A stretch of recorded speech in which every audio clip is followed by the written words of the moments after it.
Visakha steel ప్లాంట్పై CM చంద్రబాబుకు చిత్తశుద్ధి లేదని విమర్శించారు మాజీ ఎంపీ గోరంట్ల మాధవ్. గుండె జబ్బు వచ్చిన పేషెంట్కు కాలుకు బ్యాండేజ్ వేసినట్లుగా కేంద్ర రాష్ట్ర ప్రభుత్వాల తీరు ఉందని ధ్వజమెత్తారు గోరంట్ల మాధవ్.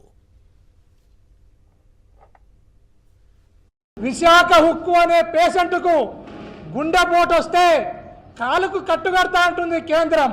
కాలుకు కట్టుకడితే గుండెపోటు ఎట్లా మాయమవుతుందో నాకు అర్థం కావడం లేదు.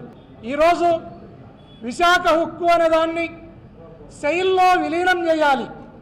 సెయిల్లో విలీనం చేసినప్పుడు మాత్రమే ఆ ఉక్కు ఫ్యాక్టరీ అనేది నిలబడుతుంది, అది బ్రతికి బట్టగడుతుంది అనేది రాష్ట్ర ప్రజలందరూ కూడా ఆలోచిస్తున్నారు, గుర్తు చేసుకుంటున్నారు.